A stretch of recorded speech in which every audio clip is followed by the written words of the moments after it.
आपका यूनिक प्रज्ञान यूट्यूब परिवार में हार्दिक स्वागत है, वंदन है, अभिनंदन है। प्यारे साथियों, अगर आप टीजीटी, पीजीटी, जेआईसी प्रवक्ता अथवा यूजीसी नेट, जेआरएफ आदि विभिन्न प्रतियोगी परीक्षाओं की तैयारी कर रहे हैं तो आपके लिए अध्ययन श्रृंखला होने वाली है काफी लाभकारी। क्योंकि जैसा कि आपको विदित है कि हिंदी साहित्य में अक्सर कथन और प्रश्न पूछे जाते हैं, तो कथनों से संबंधित जो प्रश्न पूछे जाते हैं उनके लिए यह अध्ययन श्रृंखला का मुझे उम्मीद है कि 5वां वीडियो होना चाहिए। तो साथियों, आज की इस पाठचर्या को प्रारंभ किया जाए इससे पूर्व अगर वीडियो को पहली बार देख रहे हैं तो चैनल पर नए हैं तो कृपया चैनल को सब्सक्राइब, वीडियो को लाइक और शेयर करना बिल्कुल ना भूलें। तो बिना समय गंवाए साथियों प्रारंभ करते हैं पाठचर्या और देखते हैं पाठचर्या में पहला कथन। तो कल की पाठचर्या में संभवतः हम लोगों ने यहाँ तक पढ़ लिया था साथियों कि हेमचंद्र के व्याकरण से उद्गृत दोहे के काव्य सौंदर्य के संबंध में उनके जैसे रहस्यवादी आचार्य का चुप रहना अखरता है। संभव है जैन काव्य होने के कारण उन्होंने बौद्ध सिद्धों की रचनाओं की तरह इन्हें पूरा सांप्रदायिक ग्रंथ मान लिया हो। और यह डॉक्टर बच्चन सिंह का कथन है। अगला कथन है साथियों कि जहां तक काव्यात्मकता का संबंध है, जैन काव्य सिद्धों और योगियों के काव्यों से भिन्न हो जाता है।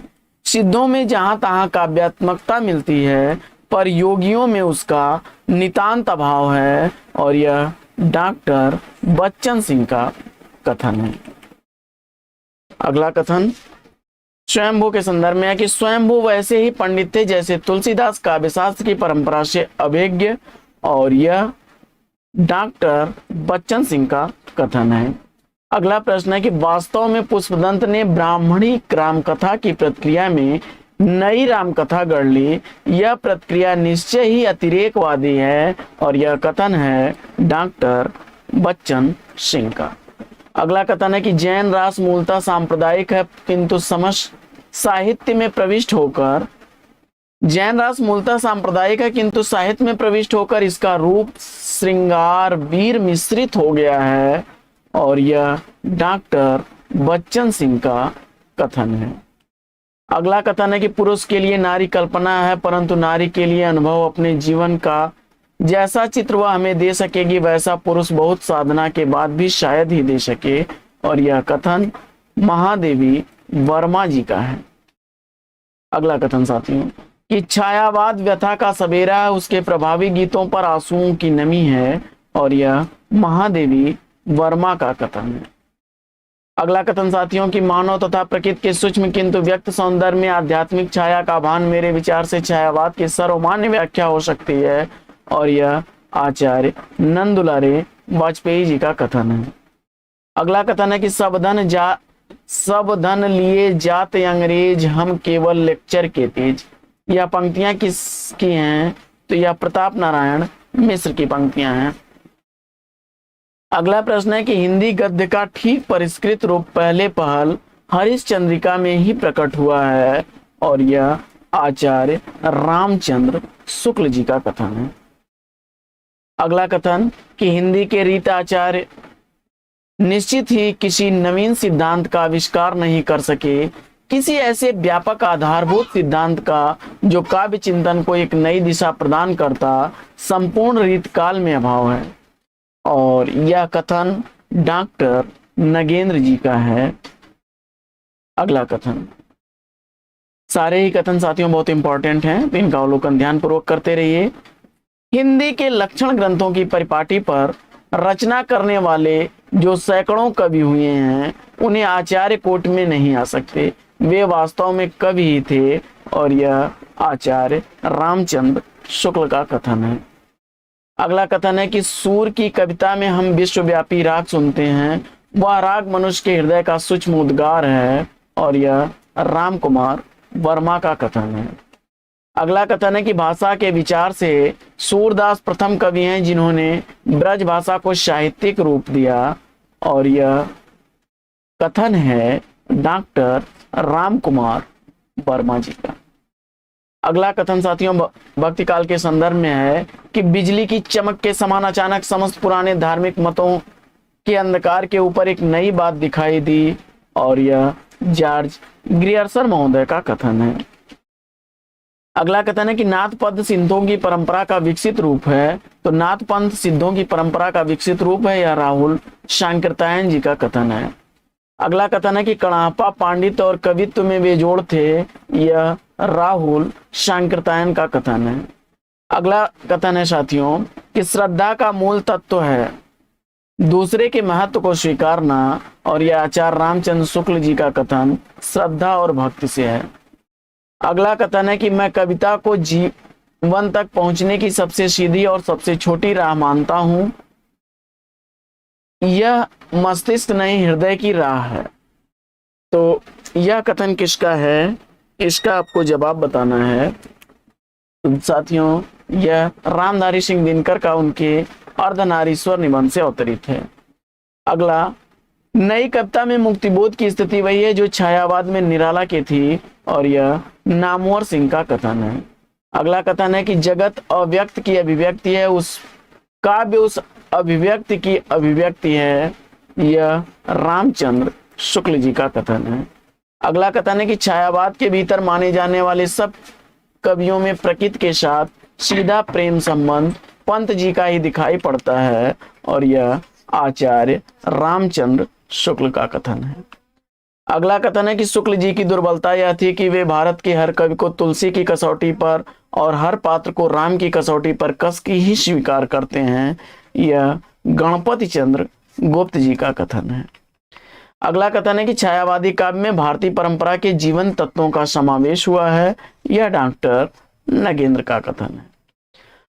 अगला कथन है कि कविता भाव का स्वच्छंद प्रवाह नहीं, भाव से पलायन है, व्यक्तित्व की अभिव्यक्ति नहीं, उससे मुक्ति का नाम है, और यह टी.एस. इलियट का कथन है। अगला कथन है कि भाषा साहित्य और संस्कृति के संपृक्त संदर्भ में यह हिंदी साहित्य के साथ हिंदी संवेदना का इतिहास होने का यत्न करता है, इसे तब हिंदी साहित्य के इतिहास की भांति पढ़ा जाना चाहिए और साहित्य की तरह भी, और यह रामस्वरूप चतुर्वेदी जी का कथन है। अगला कथन है कि संसार को समझना दर्शन का काम है और उसे बदलना राजनीति का, और उसकी पुनर्रचना करना साहित्य का दायित्व है, इसी रूप में साहित्य का विकास समझने का यत्न हुआ है, और यह रामस्वरूप चतुर्वेदी जी का कथन है। अगला कथन है कि हिंदी भक्ति काव्य का प्रथम क्रांतिकारी पुरस्कर्ता कबीर हैं, और यह डॉक्टर बच्चन सिंह का कथन है। अगला कथन है साथियों कि जैसा कबीर का जीवन संसार से ऊपर उठा था, वैसा ही उनका काव्य भी साधारण कोट से ऊपर उठा था, और यह डॉक्टर श्याम सुंदर दास का कथन है। अगला कथन है कि कबीर वचनावली की सबसे प्राचीन प्रति कबीर वचनावली की सबसे प्राचीन प्रति संवत 1561 ईस्वी में लिखी गई, और यह रामचंद्र शुक्ल जी का कथन है। कबीर वचनावली की सबसे प्राचीन प्रति संवत 1561 ईस्वी में लिखी गई, यह कथन आचार्य शुक्ल जी का है। अगला कथन है कि प्रेम विलासिता के साहित्य का ही उन दिनों प्राधान्य था, उनमें वीर रस की रचना की, यही उनकी विशेषता है। भूषण के संदर्भ में यह कथन है आचार्य हजारी प्रसाद द्विवेदी जी का। अगला, छायावाद एक विशाल सांस्कृतिक चेतना का परिणाम था, यह केवल पाश्चात्य प्रभाव नहीं था, अपितु कवियों की भीतरी व्याकुलता ने ही नवीन भाषा शैली में अपने को अभिव्यक्त किया, आचार्य हजारी प्रसाद द्विवेदी का कथन है। अगला प्रश्न है कि यह कविता न होकर कविता की छाया है, परमात्मा के प्रति प्रणय रहस्यवाद है, ठीक उसी प्रकार प्रकृति के प्रति प्रणय छायावाद है, और यह मुकुटधर पांडे का कथन है। अगला कथन है कि अंतःकरण की वृत्तियों के चित्र का नाम कविता है, यह कथन महावीर प्रसाद द्विवेदी का है। अंतःकरण वृत्तियों के चित्र का नाम कविता है, महावीर प्रसाद द्विवेदी जी का कथन है। अगला कथन है साथियों कि कवि मुक्तिबोध के लिए अस्मिता की खोज व्यक्ति की खोज नहीं बल्कि अभिव्यक्ति की खोज है, और यह कथन है नामवर सिंह का, यह कथन नामवर सिंह का है। अगला कथन है कि कविता तो कवि की आत्मा का आलोक है, उसके हृदय का रस है जो बाहर की वस्तु का अवलंबन लेकर फूट पड़ती है, और यह रामधारी सिंह दिनकर का कथन है। अगला कथन है कि काव्य आत्मा की संकल्पनात्मक अनुभूति है जिसका संबंध विश्लेषण, विकल्प या विज्ञान से नहीं, वह एक श्रेयमयी प्रेम रचनात्मक ज्ञानधारा है, और यह जयशंकर प्रसाद जी का कथन है। अगला कथन है कि धर्म की रसात्मक अनुभूति का नाम भक्ति है, यह आचार्य रामचंद्र शुक्ल का कथन है। अगला प्रश्न है कि हिंदी साहित्य में शुक्ल जी का वही महत्व है जो उपन्यासकार प्रेमचंद्र या कवि निराला का है, और यह रामविलास शर्मा का कथन है। अगला कथन है कि महाराष्ट्र में कृष्ण भक्ति का स्वरूप श्रृंगारिक नहीं था, हिंदी कृष्ण भक्ति काव्य श्रृंगारिक हो उठा, बंगलाकृत भक्ति काव्य अतिशय श्रृंगारिक हो गया, यह कथन है डॉक्टर बच्चन सिंह का। अगला कथन है शुक्ल जी ने न तो भारत की रूढ़िवाद को स्वीकार किया न पश्चिमी व्यक्तिवाद को, यह रामविलास शर्मा का कथन है।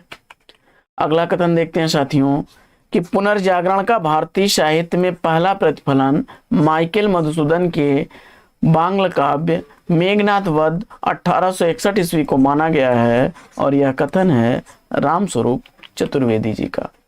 अगला कथन है कि तुलसीदास ऐसे प्रतिभा संपन्न कवि और पांडित्य को पाकर भक्ति आंदोलन चमक उठा, यह डॉक्टर बच्चन सिंह का कथन है। तो साथियों, यह प्रमुख कथन और कथनकार की अध्ययन श्रृंखला आपको कैसी लग रही है कमेंट्स करके जरूर बताइए, और वीडियो को ज़्यादा से ज़्यादा लाइक और शेयर करिए जिससे कि हमारा मनोबल बना रहे और हम आपके लिए ऐसी ही इससे भी बेहतर पाठचर्या लेकर के आते रहें। तो मुझे उम्मीद है कि आप अपना प्यार दुलार स्नेह मुझे इतना देंगे कि मैं आपके लिए एक नई ऊर्जा, नए जोश के साथ पाठचर्या लाता रहूँगा। तो फिर मिलेंगे साथियों अगले वीडियो में एक नए प्रकरण, एक नए टॉपिक, एक नए अंदाज में। तब तक के लिए लेंगे आपसे विदा। आपका जीवन मंगलमय हो। Best wishes, best of luck. जय हिंद साथियों।